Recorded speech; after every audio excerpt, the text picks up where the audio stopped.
வணக்கம். நம்ம புதிய தேசிய நெடுஞ்சாலை அணக்கரை பகுதிகளில் இந்த பாதுகாப்பு தடுப்புகள் இன்னும் அமைக்கலன்னு நம்ம சொல்லிக்கிட்டு இருந்தோம். அந்த வேலைகளை இப்போ தொடங்கிட்டாங்க. அதாவது இப்போ தஞ்சை மாவட்டத்தில் மட்டும் அந்த அணக்கரை பாலத்துக்கு முன்னாடி மட்டும் இதை இப்போ அமைக்கும் பணிகள் நடைபெறுது. பாலத்தை தாண்டி அந்த அரியலூர் மாவட்டத்துக்கு இன்னும் வேலைகள் எதுவும் ஆரம்பிக்கலை. இந்த தடுப்புகள் ரொம்ப முக்கியங்க இந்த பகுதியில்.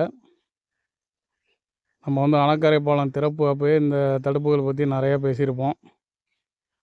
ஏன்னு பார்த்தீங்கன்னா, இது ரொம்ப சேஃப்டியான ஒரு இது. இதில் இதுக்கப்புறம் ரிஃப்ளெக்டர் வைப்பாங்க. நம்ம இரவு நேரங்களில் வரும்போது அந்த ரிஃப்ளெக்டரு, இந்த தடுப்பு எல்லாமே வாகன ஓட்டிகளுக்கு ரொம்ப ஒரு பயனுள்ள விஷயமா இருக்கும். அதனால தான் நம்ம அதை பற்றி அதிகமாக பேசினோம்.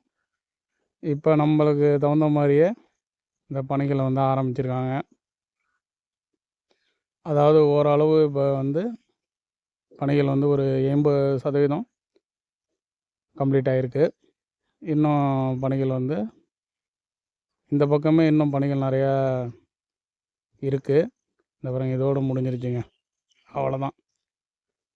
இன்னும் கொஞ்சம் தூரம் இருக்குது பாலம். இந்த இடம் தான் ரொம்ப பள்ளமாக இருக்கும். இந்த பகுதியில் இப்போ அமைக்கும் வேலைகள் இனிமேல் தான் தொடங்குவாங்க. அந்த பக்கம் இன்னும் அமைக்கவே இல்லை.